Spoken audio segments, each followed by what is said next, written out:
टी20 world cup 2026 के इस ऐतिहासिक सेमीफाइनल में भारत के हाथों मिली 7 रनों की दर्दनाक हार के बाद इंग्लैंड के पूर्व कप्तान और दिग्गज बल्लेबाज जोस बटलर पूरी तरह टूट चुके हैं।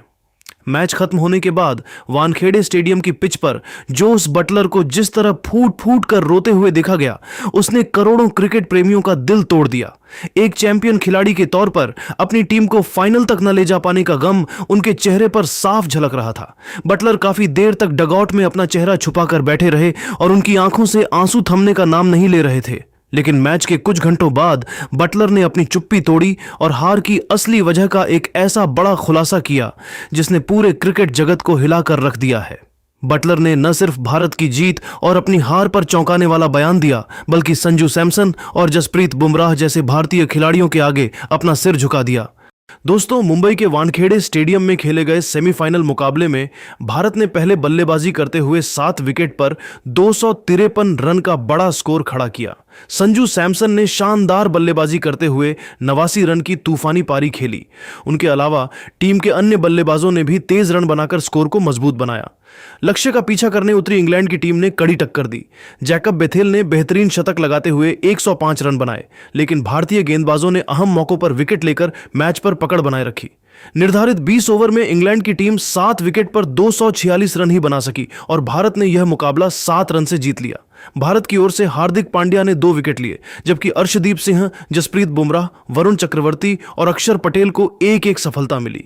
इस जीत के साथ ही भारत ने लगातार दूसरी बार टी20 विश्व कप के फाइनल में जगह बनाई है। इससे पहले पाकिस्तान 2007 और 2009 में तथा श्रीलंका 2012 और 2014 में लगातार 2 बार फाइनल में पहुंच चुके हैं।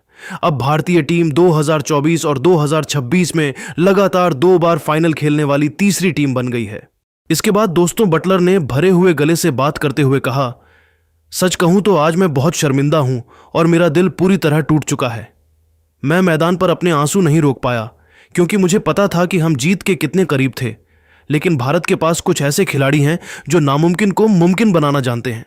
संजू सैमसन ने आज जो पारी खेली, उसने हमारे सारे प्लान ध्वस्त कर दिए। मैं संजू को सालों से जानता हूं, हम राजस्थान रॉयल्स में एक साथ खेलते हैं, लेकिन आज जो संजू मैंने देखा वो अब तक का सबसे खतरनाक संजू सैमसन था। 42 गेंदों में 89 रन बनाकर उसने हमें मैच से बहुत पहले ही बाहर कर दिया था। संजू की टाइमिंग और निडरता ने हमारे गेंदबाजों का आत्मविश्वास तोड़ दिया। वो एक महान खिलाड़ी है और आज उसने साबित कर दिया कि वो दुनिया का सर्वश्रेष्ठ टी20 बल्लेबाज क्यों है। बटलर ने अपनी हार के कारणों पर बड़ा खुलासा करते हुए कहा, हमारी हार की सबसे बड़ी वजह जसप्रीत बुमराह का वो 19वां ओवर और बीच के ओवरों में विकेट न ले पाना रहा। जब जैकब बेथेल बल्लेबाजी कर रहे थे तो हमें लगा था कि हम 254 का लक्ष्य भी हासिल कर लेंगे। बेथेल ने अविश्वसनीय शतक जड़ा, लेकिन जसप्रीत बुमराह वो इंसान नहीं है, वो एक जादूगर है। बुमराह ने जिस तरह से डेथ ओवरों में गेंदबाजी की, उसने हमारे हाथ से मैच छीन लिया। बुमराह को खेलना किसी बुरे सपने जैसा है। उनके पास हर गेंद के लिए एक जवाब है। जब हमें बड़े शॉट चाहिए थे, तब उनकी सटीक यॉर्कर ने हमें बेबस कर दिया। बुमराह जैसा गेंदबाज पूरी दुनिया में दूसरा नहीं है। भारत की जीत में जितना हाथ संजू की बैटिंग का है, उतना ही बुमराह की उस जादुई गेंदबाजी का भी है। बटलर ने आगे चौंकाने वाला खुलासा करते हुए कहा कि इंग्लैंड की टीम मानसिक रूप से भारत के पावर गेम के लिए तैयार नहीं थी। उन्होंने कहा, हमने सोचा था कि 250 रन बनाकर भारत दबाव में होगा, लेकिन सूर्य कुमार यादव की कप्तानी ने हमें हैरान कर दिया। सूर्या ने जिस तरह से गेंदबाजों का रोटेशन किया और खुद को शांत रखा, वो काबिले तारीफ है। भारत ने वानखेड़े की इस पिच पर जिस तरह का आक्रामक रवैया अपनाया, उसने हमें बैकफुट पर धकेल दिया। संजू सैमसन का अपना man on of the match award Bethell को देना उनके बड़प्पन को दर्शाता है। जब मैं मैदान पर रो रहा था, तब संजू और सूर्या मेरे पास आए, मुझे गले लगाया और कहा कि जोस, तुम एक योद्धा हो, आज बस हमारा दिन था। भारतीय खिलाड़ियों ने जीत के बाद जो सम्मान हमें दिया, उसने मेरा दुख थोड़ा कम कर दिया। बटलर के इस बयान ने यह साफ कर दिया है कि भले ही इंग्लैंड मैच हार गया हो, लेकिन टीम इंडिया के प्रति उनके मन में जो सम्मान है वो और बढ़ गया है। बटलर ने माना कि इंग्लैंड ने पूरी कोशिश की, लेकिन भारत का टैलेंट उन पर भारी पड़ गया। संजू सैमसन का वो जेस्चर और बुमराह की वो यॉर्कर बटलर कभी नहीं भूल पाएंगे। तो दोस्तों, जोस बटलर के इस बड़े खुलासे और संजू सूर्या की इस दरिया दिली पर आपकी क्या राय है? क्या आपको भी लगता है कि संजू सैमसन ने बेथेल को अपना अवार्ड देकर क्रिकेट जगत में सबसे बड़ी मिसाल पेश की है? अपनी राय कमेंट बॉक्स में जरूर लिखें। अगर आपको भी भारतीय टीम के इस प्रदर्शन और खेल भावना पर गर्व है तो कमेंट में टीम इंडिया रिस्पेक्ट और संजू सैमसन किंग जरूर लिखें। इस वीडियो को लाइक करें और ज्यादा से ज्यादा शेयर करें ताकि हर भारतीय तक हमारे खिलाड़ियों की यह महानता पहुंच सके। हम जल्द ही फाइनल की पूरी कवरेज के साथ लौटेंगे। जय हिंद, जय भारत। उन्होंने शुरुआत की कुछ गेंदों को भांपने और पिच के मिजाज को समझने में थोड़ा समय लिया, जो एक बड़े मैच के खिलाड़ी की परिपक्वता को दर्शाता है। लेकिन जैसे ही इंग्लैंड के एक्सप्रेस गन मार्क वुड ने अपनी गति और आक्रामकता से संजू को डराने का प्रयास किया, वैसे ही संजू ने अपनी विश्व स्तरीय क्लास का ऐसा मुजाहिरा पेश किया कि अंग्रेज कप्तान भी दंग रह गए। वुड ने एक तीखी और शरीर को निशाना बनाती हुई बाउंसर फेंकी, जिस पर संजू ने अपनी मखमली कलाइयों का ऐसा जादुई और कलात्मक इस्तेमाल किया कि गेंद हवा में तैरती हुई फाइन लेग की बाउंड्री के बाहर एक गगनचुंबी और विशाल छक्के के रूप में जा गिरी। संजू का वह पिकअप शॉट इतना सहज था कि ऐसा लगा मानो वे किसी नेट सत्र में बल्लेबाजी कर रहे हों। इन दोनों बल्लेबाजों की इस अद्भुत और विनाशकारी जुगलबंदी का ही यह सुखद नतीजा था कि पावर प्ले के शुरुआती 6 ओवरों के भीतर ही भारतीय टीम ने बिना किसी नुकसान के स्कोरबोर्ड पर 58 रन टांग दिए थे। वानखेड़े की बिजली जैसी तेज आउटफील्ड और इन दोनों के बेखौफ प्रहारों ने इंग्लैंड के गेंदबाजी आक्रमण की पूरी रणनीतियों को तहस नहस कर दिया। अंग्रेज गेंदबाज, जो मैच शुरू होने से पहले आत्मविश्वास से लबरेज थे, अब मैदान पर पूरी तरह हताश, दिशाहीन और लाचार नजर आने लगे थे। हैरी ब्रूक के चेहरे पर चिंता की लकीरें साफ देखी जा सकती थीं, क्योंकि भारत ने इस सेमीफाइनल मुकाबले में एक ऐसी प्रचंड शुरुआत हासिल कर ली थी जिसने भविष्य की एक बड़ी और ऐतिहासिक पारी की नींव रख दी थी। वानखेड़े स्टेडियम की वह शाम गवाह थी एक ऐसी बल्लेबाजी प्रदर्शनी की जिसने आधुनिक टी20 क्रिकेट के व्याकरण को ही बदल कर रख दिया।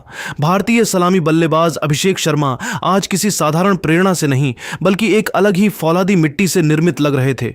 उन्होंने मैदान के हर कोने में छक्कों की ऐसी मूसलाधार और प्रलयकारी बारिश की कि वानखेड़े में मौजूद दर्शकों को अपनी पलकें झपकाने तक का मौका नहीं मिला। उनकी बल्लेबाजी में वह आदिम शक्ति थी जो गेंदबाजों के आत्मविश्वास को जड़ से उखाड़ देती है। अभिषेक ने मात्र 22 गेंदों के भीतर अपनी तूफानी और विनाशकारी 50 पूरी की, जिसमें 5 विशालकाय और गगनचुंबी छक्के शामिल थे। इनमें से कुछ छक्के तो इतने ऊंचे और लंबे थे कि वे सीधे स्टैंड्स की अंतिम कतारों में जाकर गिरे और गेंद को वापस लाने के लिए अंपायरों को नया डब्बा मंगाना पड़ा। जब अभिषेक 64 रनों की एक कालजयी, यादगार और मनोवैज्ञानिक रूप से प्रभावकारी पारी खेलकर पवेलियन लौटे, तब तक भारतीय टीम की जीत की नींव इतनी गहरी और मजबूत हो चुकी थी कि वहां से मैच में पीछे मुड़कर देखना लगभग नामुमकिन था। अभिषेक शर्मा के आउट होने के बाद जब वानखेड़े का शोर अपनी चरम सीमा पर था, तब मैदान पर खुद कप्तान और टी20 क्रिकेट के निर्विवाद बादशाह सूर्य कुमार यादव का भव्य आगमन हुआ। सूर्या ने क्रीज पर कदम रखते ही यह स्पष्ट कर दिया कि रनों की यह आंधी थमने वाली नहीं है। उन्होंने दूसरे छोर पर जमे हुए संजू सैमसन के साथ मिलकर इंग्लिश स्पिनरों, विशेषकर आदिल रशीद और युवा रेहान अहमद की बखिया उधेड़नी शुरू कर दी। यह एक ऐसा द्वंद्व था जहां तकनीक और ताकत का अनूठा संगम देखने को मिला। एक तरफ जहां सूर्या ने अपने जादुई कलाइयों के सहारे ट्रेडमार्क और अविश्वसनीय सुपला शॉट्स की झड़ी लगा दी, गेंद को विकेट कीपर के पीछे फाइन लेग और स्क्वायर लेग की दिशा में किसी रॉकेट की तरह भेजते रहे, वहीं दूसरी ओर संजू सैमसन ने अपने क्लासिकल कवर्स ड्राइव्स, मनमोहक फुटवर्क और सीधे बल्ले के प्रहारों से क्रिकेट की खूबसूरती में 4 चांद लगा दिए।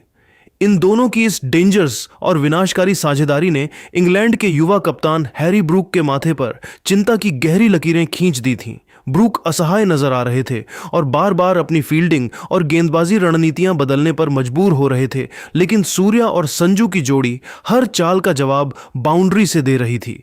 वानखेड़े स्टेडियम की उस उमस भरी शाम में जब समुद्र की ओर से आती हवाएं भी थम सी गई थीं, संजू सैमसन ने पल्ले केले और ईडन गार्डन्स के मैदानों पर दिखाई गई अपनी शानदार लय को न केवल बरकरार रखा बल्कि उसे एक नए शिखर पर पहुंचा दिया।